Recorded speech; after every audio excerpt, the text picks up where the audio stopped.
Okay, so this is the first episode of Call Your Sponsor. Hi. I am Victoria Nushi. This is my co-host, Holy Utah. And this podcast is developed to get a better understanding to the community of recovery, which is a very vast and growing, which can help a lot of people in the equally growing community of addiction. Addiction is hard. It's all cultural, genders, races, and it hits hard. It destroys families, relationships, careers, and it's not the easiest thing to overcome. But with the right steps, programs, it can happen. We are both in recovery. We are fairly new. I have almost 2 years today. Okay. My main date is 6/2/22.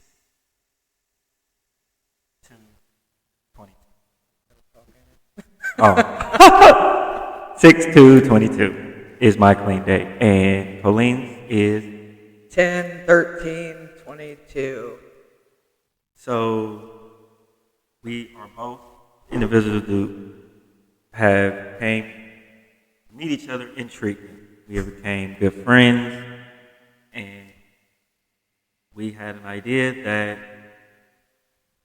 virtually it's a podcast on just about anything, and there isn't one on recovery, not that we know of at this time, and we had the idea to start a podcast about recovery, just general questions, stigmas, and also working in recovery. We both are currently working in recovery as well as still maintaining our recovery. And just the hardships of maintaining recovery, what it takes to go through.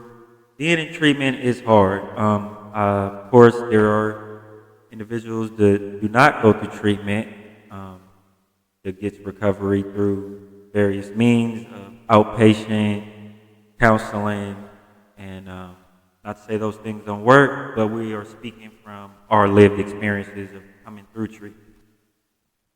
So the title is When It Clicks. I think me and Colleen will both agree that it's not just an automatic thing. A lot of times it can be in various stages of being in treatment and being in recovery to where it starts to click, where things start to make sense, where ideologies and beliefs are disproven and a way of living is altered. I don't know, but I would say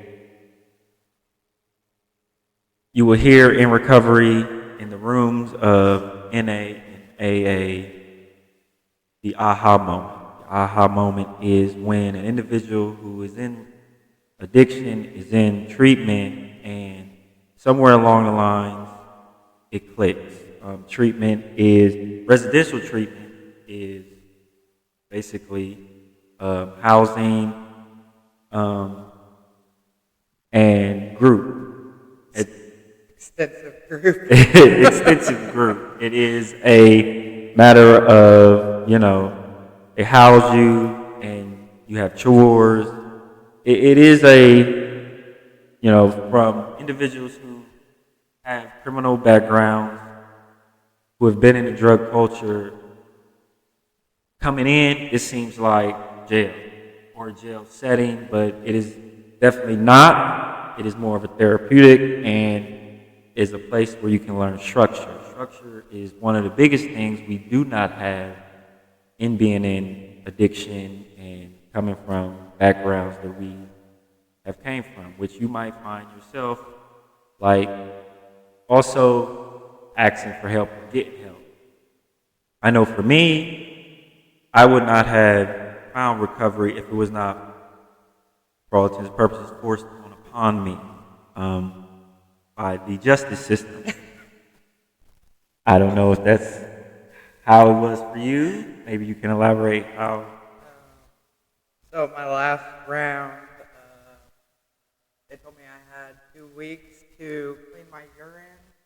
It was kind of by choice. I had 8 places turn me away because I only had a meth addiction, and they said it was a mental addiction, and it wasn't heroin, and that was really defeating to me because when I was trying to get off the speed, I was having seizures, and I went in and gave them my dirtiest urine. They were telling me I didn't have a drug problem, and my scales were like over 8,000.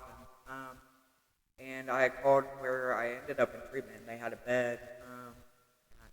I believe that's the powers that be. I believe everything is meant to be. And I know for me, like I really needed the structure because they talk about animalistic level. And I was definitely there, bottom of the bottom, apparel junkie. And I had no structure, no scheduling, no time, no work. I was just living to get high. And I needed the structure, and I needed the break. I needed to be able to breathe and heal and focus on myself.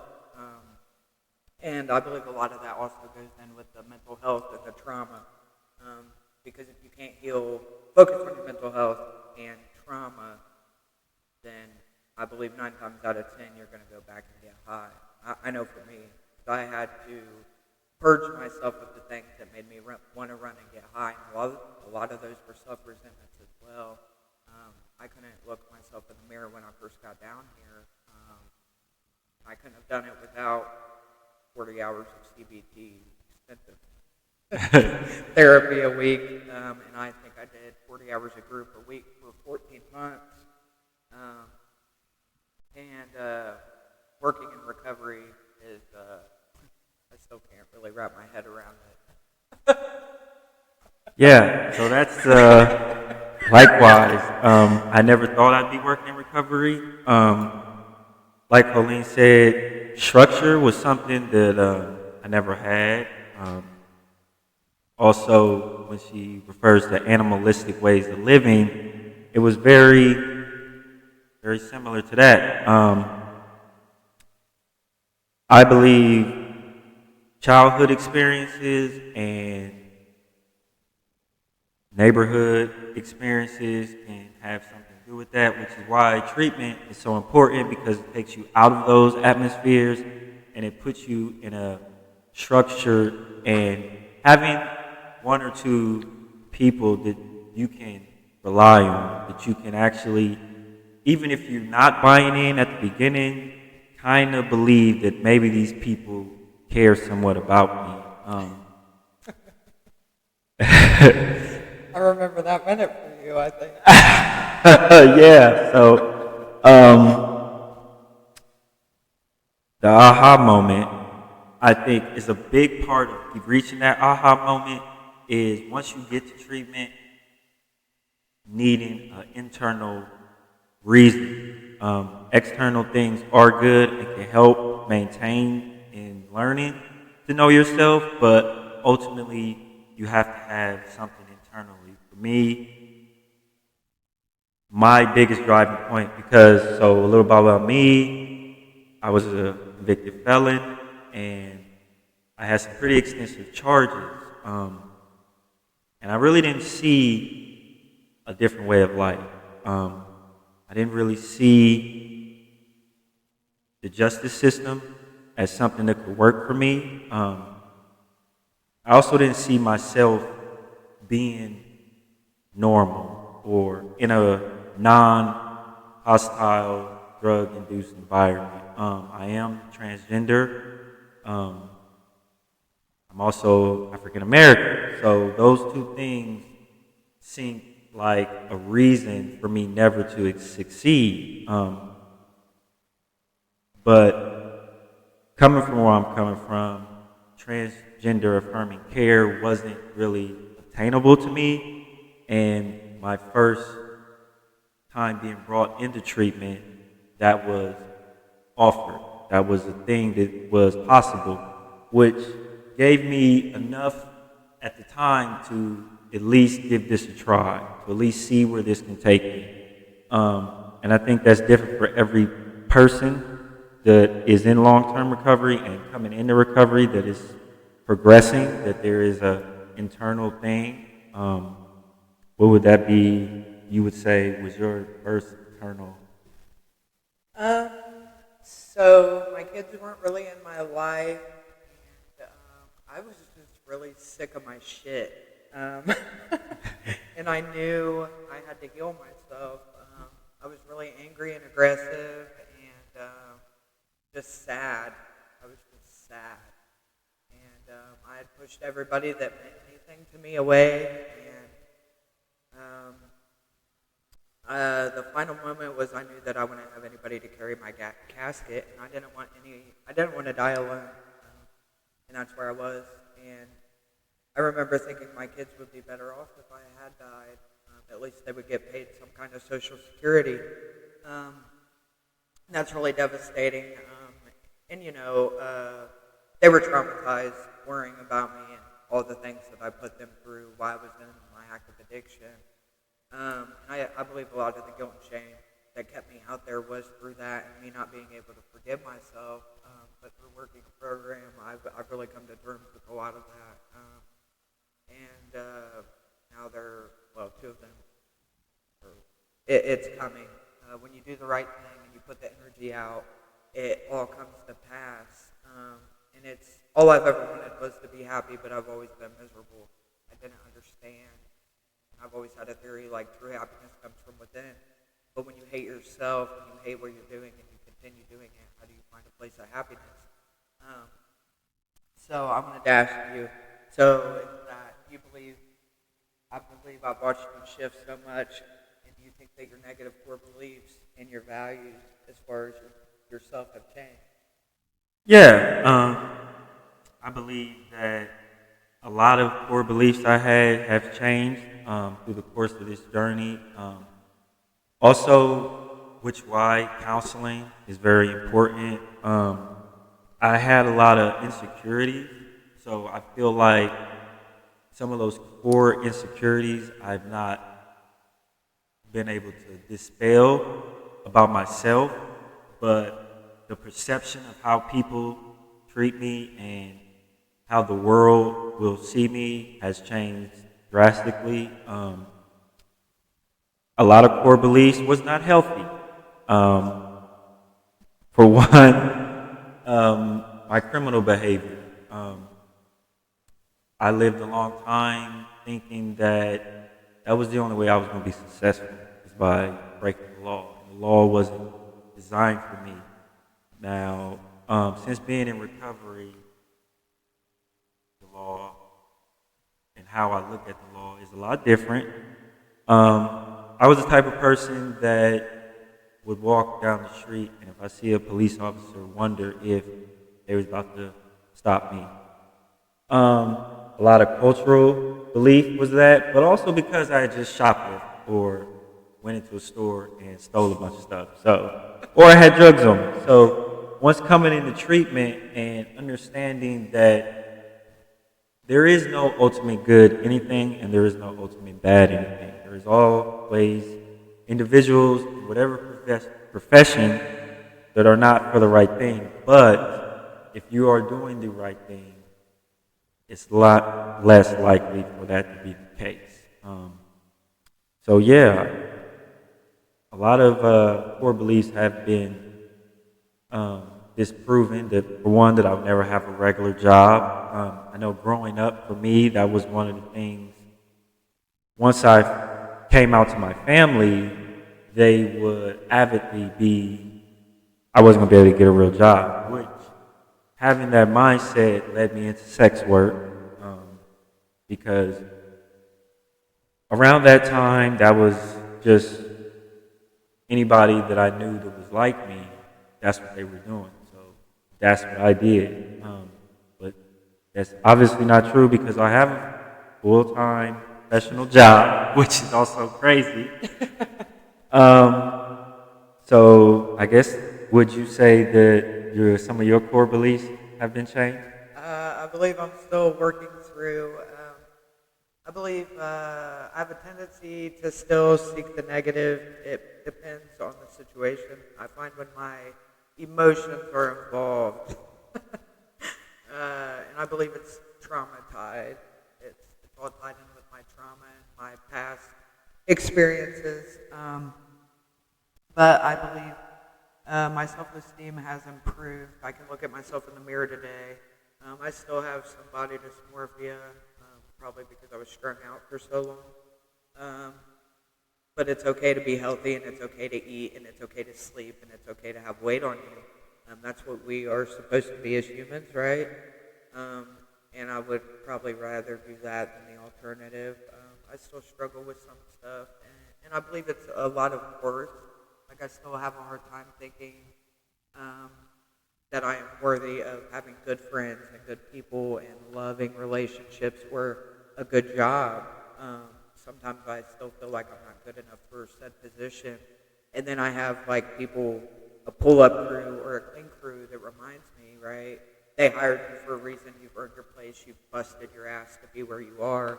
And you've earned your position in people's lives. You're worthy of love. You're lovable. And you've earned your position. And you know, it's just the addict brain and the healthy brain. And it takes time. And I've been really on like the neuroplasticity lately because it takes practice to make those neural pathways in its real life. And like being aware of it as it's happening is really interesting.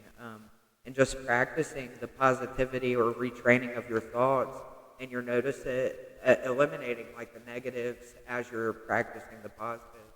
It's really fascinating. Yeah, so what is also coming into treatment is hard. Trying to stay is hard, but understanding that a lot of the knowledge you will gain will help you understand what was it for you, why you did what you did. I think that's part of the misconception in the rooms and just the idea of treatment is they want me to stop doing drugs. I don't know how to stop doing drugs. And that's a coping skill that we've used for so long. But if you actually give it some time to get the knowledge that they will provide, you understand that trauma is a big part of addiction. And actually learning the coping skills that are provided for you will help you a lot in that journey of recovery. So yeah.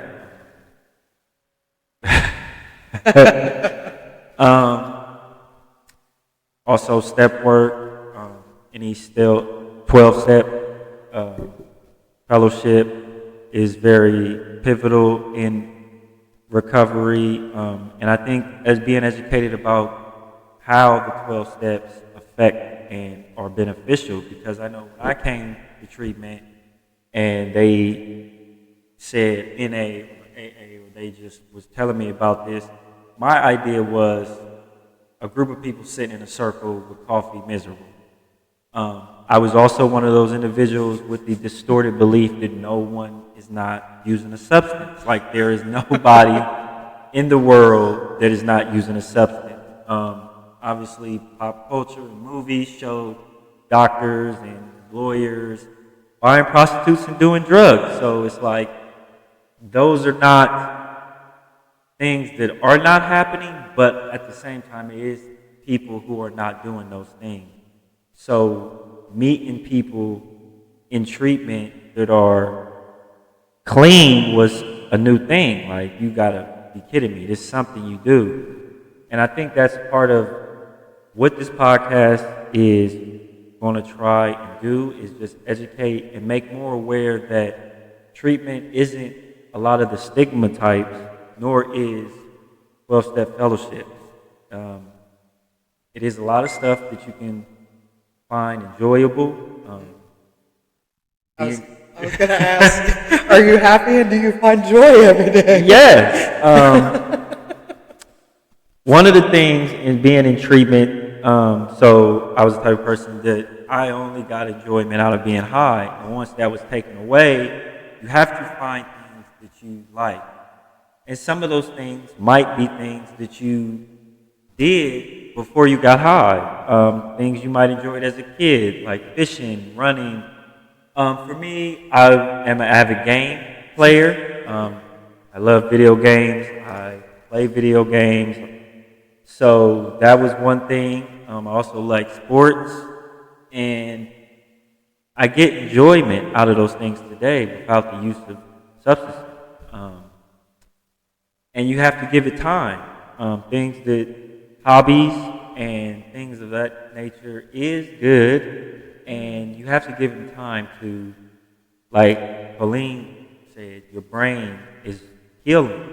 Ultimately, the time in treatment is giving yourself allow time to heal, and once those pathways are rebuilt and those things take course, you will get the same feelings that you used to. You also, it's important to explore new things.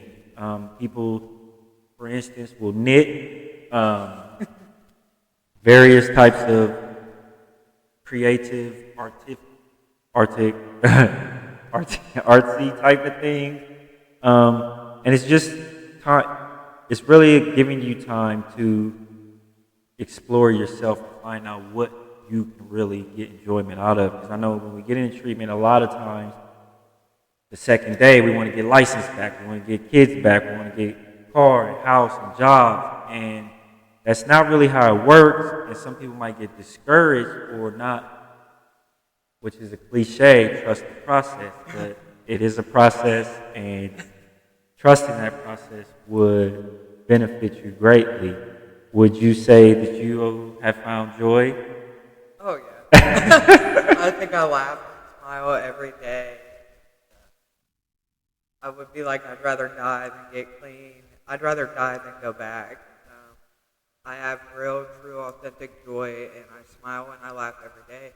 And I have amazing humans in my life. And like the outlets, like a creative outlet is so crucial for just any of the emotion. I think it's really, really important for addicts recovering to have some form of an outlet when they're antsy or sad or disgruntled or angry. And I think I just, whether it's art or yoga or thrashing or jewelry or gaming or whatever the case is, I think like it's really imperative to find that. Yeah. And also, it's other things like relationships. And we'll get some meaningful relationships by being in treatment. Since being in treatment, I have gained a handful of friends that I've never had before.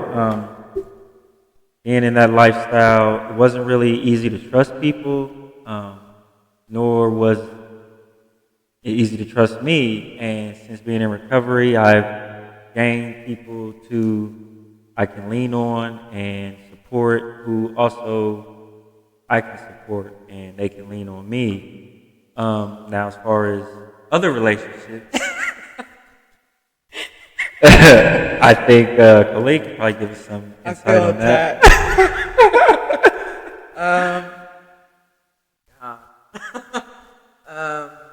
So I know for me, I've been through some really shit relationships, and now I have somebody that tries to treat me nice and puts forth a lot of effort, and I have a hard time. Poor fella. I'm real appreciative, but that in itself is a process, and I just try to explain and try to open myself, and I become aware. And even the friendships, like I've bugged, we've had a couple episodes, and it goes back to the unworthiness, thinking you're unworthy of any form of love or solidity or loyalty or friendship. And it's funny that you said you couldn't trust yourself, and I believe I couldn't trust myself to follow through with anything or to not fuck something up. Pardon my French. But, and when you sabotage everything, and I know for me, like I would push people away to protect myself because I thought if I caused the pain then I could fix it. And if somebody else caused it, I couldn't fix it, and I had to live with that. And that's a really bad mentality because not everybody is as bad as I thought, right? And I have some really meaningful relationships, like I consider you family. Like I would go to war for you and over you, and I wouldn't trade that for anything in the world.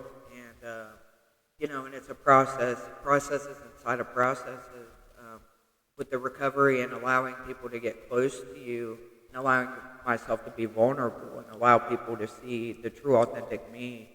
Because I had all these walls and these barriers, and it's like all this tough, rah, you get away from me, and then being like, I have so much love in me, it's gross.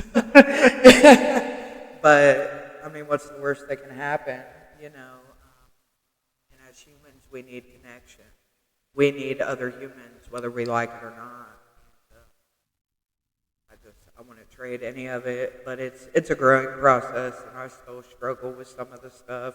And I think it's based on my cycle and my hormones, because from time to time I'm still sick and still unstable from occasion, and I'm really grateful for hydroxyzine.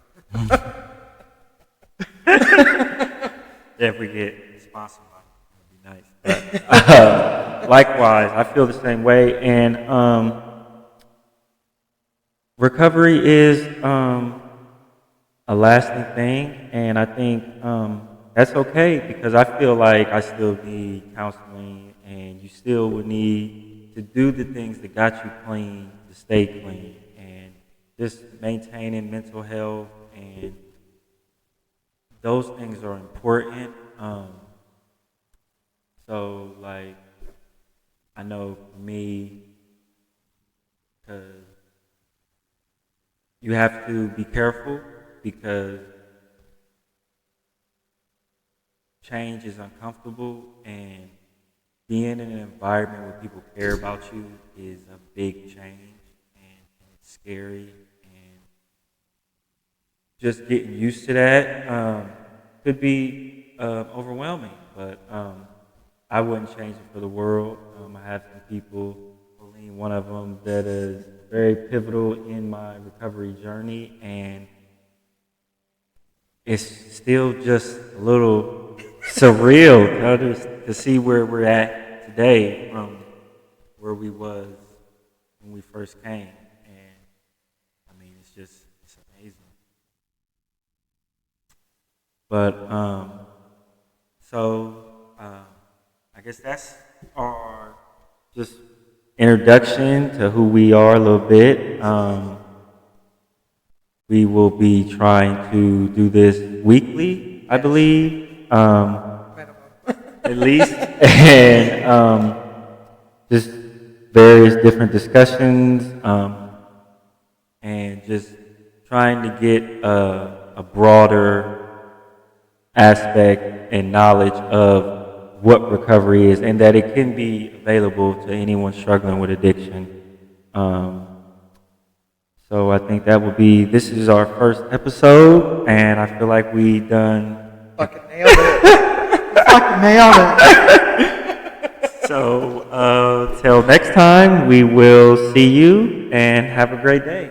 Tell your friends.